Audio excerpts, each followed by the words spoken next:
क्या बहादुरी दिखाते हो साहब, चिंता मत करो, तुमसे भी हिसाब करेंगे, मेरी बात को याद रखना।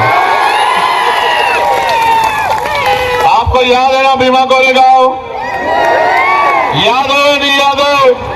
यह भी क्राइम है कि आपने पुलिस कस्टडी में सोमनाथ सूर्यवंशी को पीट पीट कर मार दिया। यह भी क्राइम है कि आपने जाति पूछ के, धर्म पूछ पूछ के कार्रवाई की। गूगल पे सर्च कर लेना, 16 महीने जेल काटी हमने, 16 महीने, और उफ तक नहीं कहा, उफ तक। याद रखो, बाबा साहब के बच्चों का समय आने वाला है, खबरदार रहो। मैं अपनी बहन को वादा करके कहता हूं, सब कुछ भूल सकता हूं, अपने ऊपर पड़ी लाठियों को भूल सकता हूं, लेकिन अपनी बहन के ऊपर पड़ी लाठियों को नहीं भूल सकता, मेरी बात को याद रखना। दिन गिनो और खैर मनाओ, चिट्ठी पत्र लिखो, SMS करो अपने रहनुमाओं को कि बचाओ बचाओ। अब मुकाबला इस बार नीले झंडे वालों से हुआ है, और झंडा और डंडा दोनों बहुत मजबूत है, घर तक ले जाके छोड़ेंगे, मेरी बात को याद रखना। घर नहीं जाऊंगा, सीधा आपके बीच में आऊंगा, पैदल मार्च में रहूंगा, और अगर जान भी चली जाएगी तो मेरी लाश वापस लौटेगी, वैसे नहीं जाऊंगा अपने लोगों को न्याय दिलाने बगैर, याद रखना मेरी बात को। मारा था कुत्तों की तरह, और हमें हमारी जात बता बता के मारा था। बोल रहे थे आप दलित समाज हो, आप कैसे आगे? ये दोषी पाए जाएंगे, नौकरी भी जाएगी और जेल में भी जाना पड़ेगा, मेरी बात को याद रखना। जय भीम।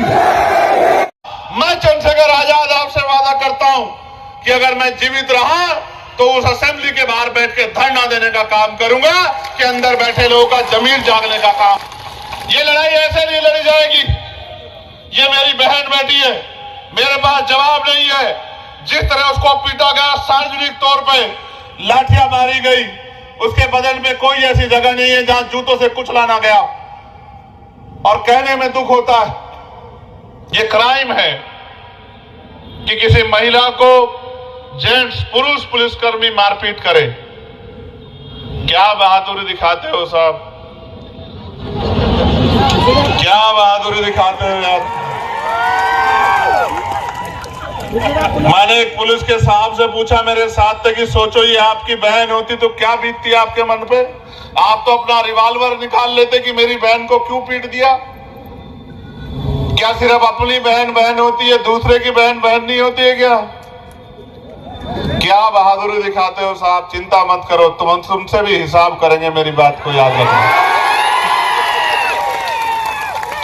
आपको याद है ना भीमा कोरेगांव, याद हो या नहीं याद हो? तब राजतंत्र था, तब आत्म सम्मान की लड़ाई राजतंत्र के हिसाब से लड़ी गई। अब लोकशाही है, संविधान है, अब आत्म सम्मान की लड़ाई कलम के आधार पर लड़ी जाएगी, मेरी बात को याद रखना। हमने SP से बात की और उनसे कहा कि मुकदमे गुनाह दाखिल करो, जिन पुलिसकर्मियों ने मारा उनके खिलाफ गुनाह दाखिल करो, जांच करो, और जिसने गलत काम किया, क्राइम किया, यह भी क्राइम है कि आपने जिसको अरेस्ट किया 24 घंटे के अंदर उसके परिवार को सूचना नहीं दी। यह भी क्राइम है कि आपने पुलिस कस्टडी में सोमनाथ सूर्यवंशी को पीट पीट कर मार दिया। यह भी क्राइम है कि आपने जाति पूछ के, धर्म पूछ पूछ के कार्रवाई की, और यह भी क्राइम है कि आपने अपनी शक्ति का दुरुपयोग किया। लेकिन याद रखना कि कोई कानून से बड़ा नहीं है। जिस दिन कानून का डंडा चलेगा, अच्छे अच्छे की गर्मी निकल जाएगी, मेरी बात को आप या परवरी में खड़े होकर कह रहा हूं, याद रखना। शिव प्रतिष्ठान, सनातन प्रभात, बजरंग दल, विश्व हिंदू परिषद, इन पर कायम स्वरूपी बैन किया जाए। अब इस देश में सरदार पटेल नहीं है कि इन पे बैन किया जाए, हमें सरदार पटेल बनाना पड़ेगा, बैन अपने आप लग जाएगा, मेरी बात को आप याद रखना। जिन जिन अम्बेडकरवादी आंदोलनकर्ता को जख्मी किया गया है, जिनके साथ मारपीट की गई है, उनका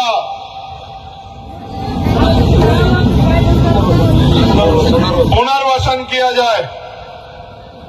इस आंदोलन में छात्रों आंदोलन पे जो झूठे मुकदमे दर्ज किए गए वो वापस लिए जाएं। मेरी सुनो,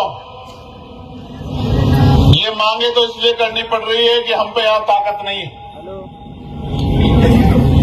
ये संदेश के तौर पे भी कह रहा हूं, बाबा साहब के को मानते हो नहीं मानते हो? जरा हाथ उठा के बता दो जो लोग बाबा साहब को मानते हैं। डॉक्टर बाबासाहेब आंबेडकरांचा दोन्ही हात वर ठेवा। ये बताओ, बाबा साहब को तो मानते हो, बाबा साहब की मानते हो नहीं मानते हो?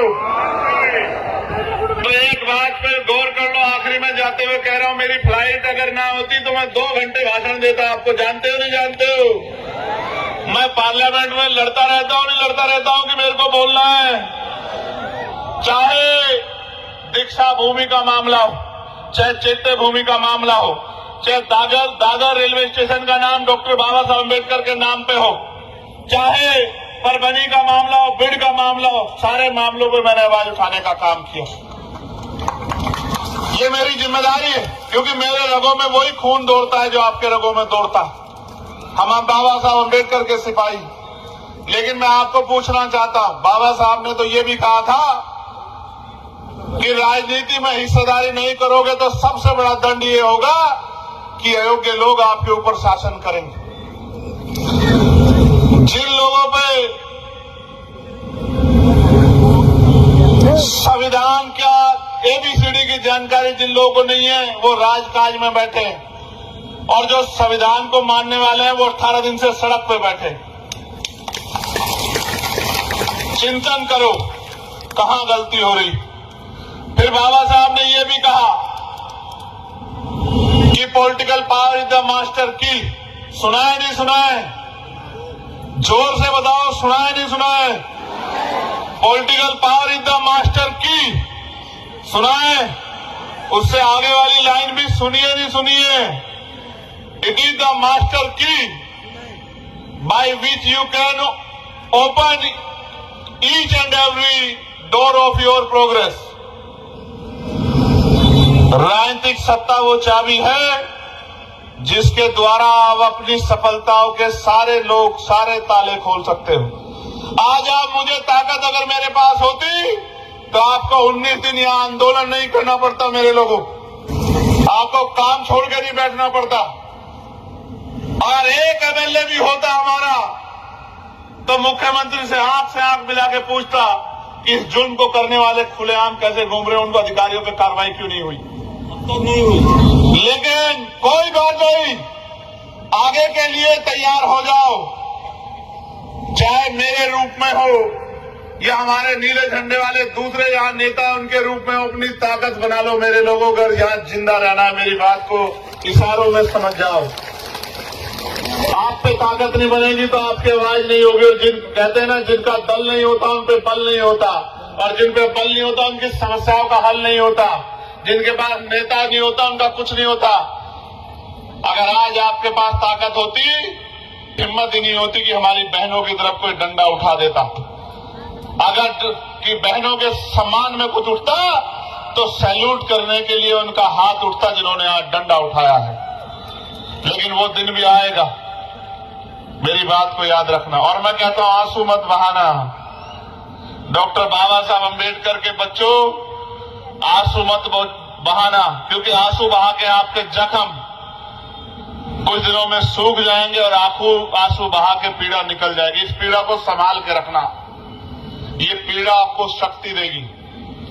मैं पुलिस को भी, ये एडमिनिस्ट्रेशन को भी कहना चाहता हूं, हम मुकदमों से नहीं डरते भाई, हम जेल से नहीं डरते। एक बार गूगल पे सर्च कर लेना,